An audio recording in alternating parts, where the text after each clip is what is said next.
People who have been clinically dead and came back. What was the other side like? I know this will get buried, but whatever. I attempted suicide a few months ago. I was hanging myself in my garage. Welcome back to Reddit Chronicles. If you're new here, do consider subscribing to help me feed my channel and grow my cat. Let's get started. I made a suicide attempt about 6 years ago. I was clinically dead for only about a minute, but the place I went to, time means nothing there. When I came back, it felt like I'd been there 2 hours. I can only describe it as existing only as your consciousness, but in an altered consciousness. I didn't feel anger, sadness, anxiety. I remember the feeling of these emotions, but I could no longer feel them. I also could not feel happiness per se, but more like just peace. I still knew who I was, or who I had been, but I could not feel the full gamut of human emotions I felt when I was in my body. I did not feel extreme negative emotions, or extremely positive ones, like intense joy, happiness, excitement. I just felt very calm and matter of fact. The only other thing I could feel was love. I could feel love for the people I was close to, and I really wanted to be near them. It was also, things don't look the same when you're dead, because you're no longer in your body. Looking with your brain, your eyes, your consciousness that is generated by your living brain. The things I saw were real, but just altered. I remember looking at my body. I remember looking around the room. I could see colors on a spectrum that I couldn't when I was alive. I could see energy and UV light. I could see electricity running the walls, through the walls. Also, I could see everything around me, including my own body that I just left, as if I was in the 4th dimension. I could see inside of things, and I could see outside through the walls, and into the ground, through the floor, and into the sky through the ceiling. I could see inside my body, and other people's bodies. I know it sounds insane. I could also not necessarily hear, but I could know people's thoughts, like telepathically. It was like I was connected to every person I could see from where I was. I also knew that I could go further if I wanted to. I just knew, instinctively, that if I wanted to cross over and stay dead, that I could go into what I can describe as the 5th dimension, where you go if you want to stay dead and don't want to get back into your body. I could see it and feel it, and I knew I had a choice to go there or get back in my body. Obviously, I chose to get back in my body, as I'm here now. Also, this is hard to explain, but when you're dead, nothing's a secret to you. Like I said, you can hear and feel people's thoughts and feelings, like you're them. When I came back and was able to talk to people, I was able to confirm the things I'd found out. Things that people I knew or was close to were thinking of or had done in the past that they thought nobody knew about. Things that I couldn't or shouldn't have known. Also, as I mentioned before, time is an illusion. I also was able to see things that were going to happen in the future. And I can tell you that the things I knew would happen a few years down the road if I chose to stay alive did happen. Time is not linear. Not really. It just seems like it when you're alive and in a body. That's how you perceive it when you're alive. But when you're dead, time is not linear. You know things that have happened in the past that you didn't know about when you were alive, and you know what will happen in the future. You can see it as if it's all happening at once. It's hard to explain. All in all, it was bizarre, and I now know that there is a consciousness after death, a very altered one, where you're still as an individual mass of energy, but you're also very connected to everyone and everything, so it's like being part of a collective consciousness of everyone, both dead and alive. It's a place of light, energy, and no boundaries, and there's even a more complex place where you can go if you choose to stay. If you choose to stay, your brain will die, and it's permanent. I remember being very aware of that while I was in this holding place of the 4th dimension, that I was still somewhat connected to my body via my brain activity. I was aware that my heart had stopped, but that my brain was still alive, and that it was like a tether of energy, or like electricity. I knew that if I went further, my brain would cease to hold me near my body, and I'd leave the room completely. I was out of my body, but still connected to it, but that I could choose to sever that, and then I wouldn't be able to come back. That was pretty bizarre. If you have any thoughts about it, share them in the comments. I'm late to this thread, so no one will see this, but I've never told this story, so here it goes. I died for a very short period due to a drug overdose. Before passing out, all I remember is lying on my bathroom floor, sweating profusely. That's when my roommate found me and called an ambulance. I'd stopped breathing a few minutes before they arrived, then shortly after my heart stopped. Thankfully, they were able to revive me. I don't remember anything about the dying part, or the hospital stay. It's what happened when I got home that I remember well, because it freaked me the hell out. You see, a few weeks prior, I had burned a quarter-sized hole in my couch armrest with my cigarette while playing video games, but now the hole was gone like it never happened. The night I originally burned it, I had a few friends over, and we did our best to make the burn hole as least noticeable as possible. But there's only so much you can do. I lived for the hole for weeks, picking at it every time I sat in that spot. Anyways, when I first noticed it was gone, I thought I was having a psychiatric breakdown. Did someone come in and switch out my couch? I couldn't wrap my head around it. I know it's such a small, inconsequential thing, but it's such a strange feeling to be so sure of something happening, and yet there's no proof it ever existed. So I asked all my friends if they remembered, and of course, no one did. So I moved on, though always thinking about how strange it was. About 2 or so weeks later, I was sitting in the same spot playing video games while smoking a cigarette, and wouldn't you know it, I burned a hole in the exact same spot as I remembered from before. Needless to say, I was more than a little freaked out by this. Unfortunately for me, this one has yet to disappear. Holy, that's creepy. If you've ever experienced anything like this, make sure you share it in the comment section. I posted this a long while back, so you may have read it before. What I remember is a vast nothingness. It's hard to describe, as we're always surrounded by something wherever we go. Suddenly, in this vast nothing was a blinding pinprick of light that got larger. Either I was moving towards it, or it was moving towards me. As it got closer, what appeared to be a single light resolved into first one, then several, then millions upon millions of stars of all shapes, sizes, and colors, along with tons of nebulae. It was the most beautiful thing I have ever seen. As I approached the center, it seemed like I was joining a universal consciousness, a being made up of the thoughts, emotions, and experiences of everyone and everything that had ever lived. I'm sure it was all just a hallucination, brought on by the trauma I had suffered in the last few days, combined with my heart/breathing stopping. But there's a part of me that hopes that what I saw is what really happens when we die. When I was much younger, 12 years old, I died from a full cardiac arrest. This was at a high school football, American, game. I can only remember flashes of memories from a few hours before until 2 weeks after the incident. Riding in the back of our truck to the game, sitting in the stands with my mom, and how annoying the opposing team's chant was. Eagles! Skyline! Congrats, Skyline in Salt Lake City. Your chant was able to pierce the veil of death. I remember a lot of black, which quickly enclosed like a shell into a tunnel. The tunnel itself was made of metal and looked exactly like the tunnel from Bespin, where Luke ends up. I don't think my mind could comprehend what it was seeing, so it filled in the gaps as best it could. The feeling was awesome though. Unless you've seen it, there really are no words to describe it. I think this is because I cannot convey the emotions and feelings to you. They are very intense. I was dead with no heartbeat for a little over 4 minutes. This caused massive problems later on, with memory loss and other brain damage. My mother said I was literally crazy for about 2 weeks after this. I was constantly talking to the monk in the corner, that my cat was being tortured in the next room, that my mother had 3 eyes. I was a loon. On the bright side, I had a full-page article in both schools' yearbooks that year, so I got that going for me, which is nice. I've overdosed on heroin multiple times. 2 of the times I was dead.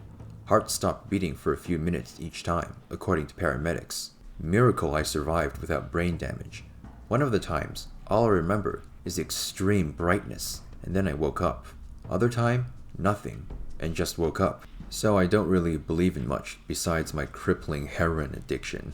I was in a coma for a few days and died for 3 minutes.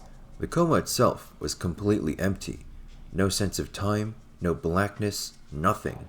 Every so often, I would come to a little bit and saw brief, hazy flashes of scenes of a visitor.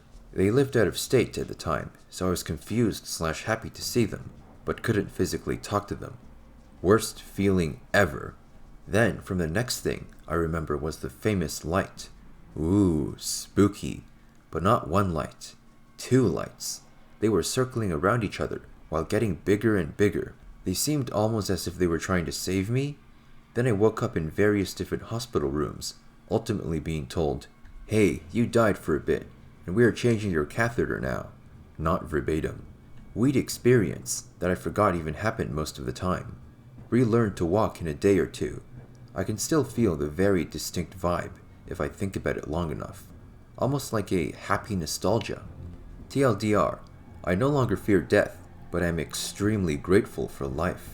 Held in indescribable blue-white light, a pure energy.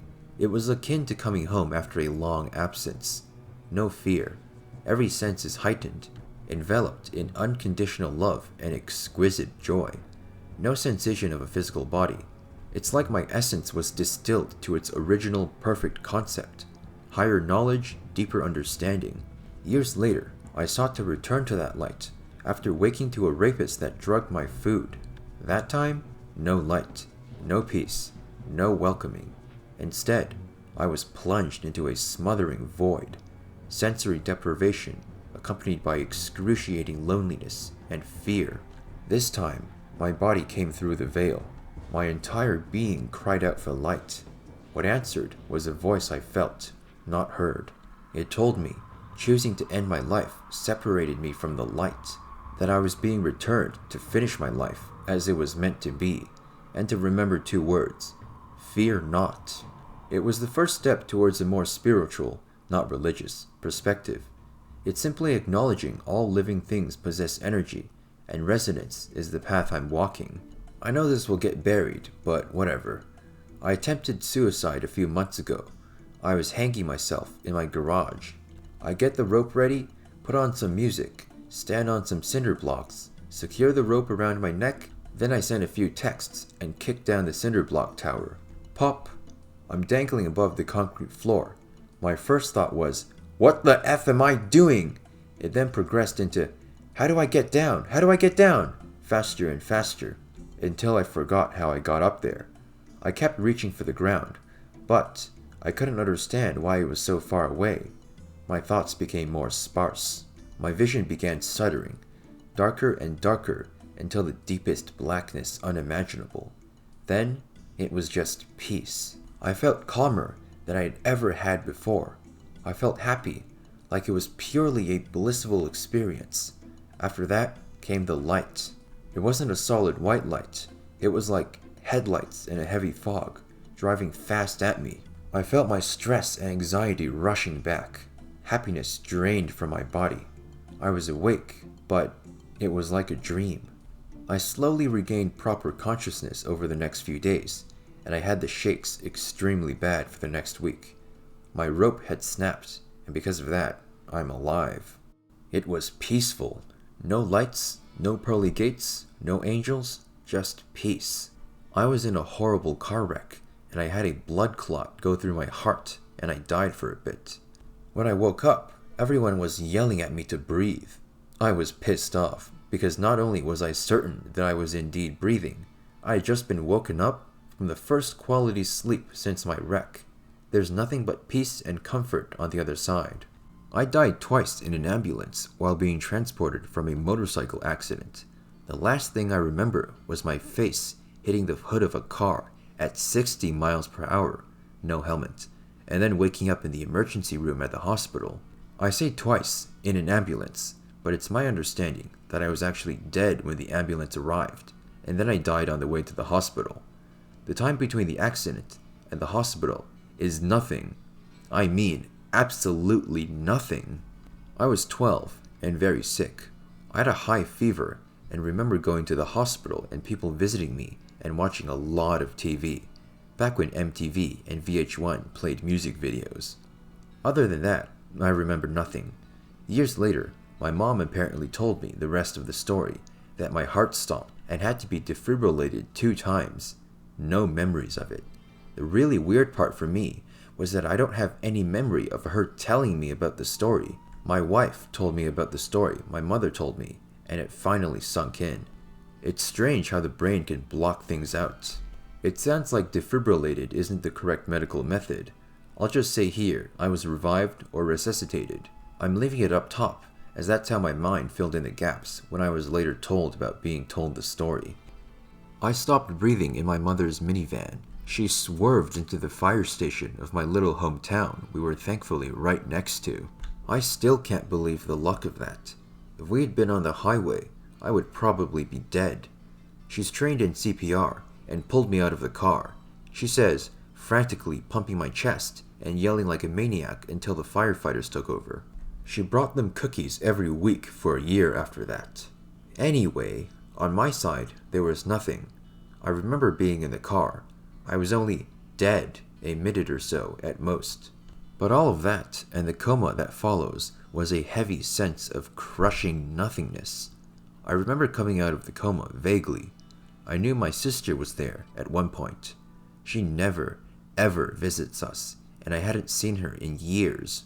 I remember hearing her voice, but I was all connected to tubes. I knew it was life or death serious if she showed up.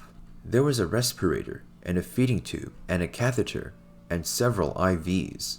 Also, all 4 limbs were strapped down. I guess when people wake up from comas, it's a natural reaction to yank out their tubes, which can complicate shit. I was mostly out of it, but in that day when I was waking up, I remember feeling immense shame and fear. This was all my fault, because I'm an alcoholic, and I've been going this way for a while. It was just supposed to be a quiet relapse that no one would know about. Well, now everyone knew. Anyway, the minute or so I was dead, I did not remember. I didn't have any spiritual experience, unfortunately. I had always been curious about this. I didn't overdose on purpose, but I had fantasized about finding out what was on the other side, without fully committing to it. The reality was, of course, terrifying. Being strapped down, and 6 doctors or nurses telling you not to breathe while they pull out that giant bulky machine that's been pumping your lungs for you for days. It was instinct. I took a breath. I aspirated on my own vomit and got a lung infection. I couldn't speak or yell, and I heard them closing the curtains and telling my mom to leave the room. I heard them mention sepsis. I know that's very, very bad. I heard them mention my fever spiking. I could not accept the fact that I might die soon, and I could not say anything to my family who were right behind that curtain. They pumped me full of propofol, Michael Jackson's fatal drug, and put me back on the respirator. Later, I woke up for good. Only Mom was there. I wanted to tell her how sorry I was, how upset I was that all this happened, that I caused so much chaos again. I had broken her, and I knew I could not repair her at all. But I was on oxygen, and my lungs weren't strong enough to say anything, but small squeaks here and there. She was so relieved. But as soon as she knew I'd be okay, she was livid. I deserved that. But I knew things would never be the same. My family hardly speaks to me anymore, but I'm 16 months sober, so there's that. Overall, dying, reviving, coma, sepsis, 0 out of 10. Do not recommend. In rehab, they told me God saved me. Hey, maybe, but I didn't see any God. My mom saved my life by swerving into that fire station and doing CPR on her drunk-ass loser daughter. I did not have a spiritual experience, but I did realize there are some extraordinary people looking after me. I was 22 at the time, and I'd only started drinking at 19, for perspective. I have 4 alcoholic grandparents and an alcoholic dad. I believe that genetics, plus my already shaky mental health/upbringing, plus my own selfish behaviors, led to such a rapid descent. Okay, so I guess that was more like a don't drink warning rather than what happens after you die. Anyway, my mother came back from dying as they were signing her death certificate. complications with the anesthesia during a C-section. On many occasions, she's described the struggle she had as she laid there, able to feel everything but unable to move as they cut her open and took me out. During this, she remembers losing the ability to breathe and panicking for a few moments before a realization that breathing wasn't that important. She remembers looking down at her body and even told the doctors everything they were saying and doing to her as they tried to revive her. In her experience, coming back was a conscious choice. She felt like she could either leave or choose to stay, and it would be okay either way. Surrounded by love is something she says a lot. Obviously, she decided she had some rather pressing responsibilities to assume and came back, but she has always described the whole event to me to be a very warm/loving/reassuring thing. If you want more where that came from, simply click on one of these boxes right here. And if you liked the video, I assume you did since you're still here, share it with your friends to see what they think. And of course, if you haven't already, click the kitty to subscribe and you'll never miss another video. I'll see you in the next episode of Reddit Chronicles.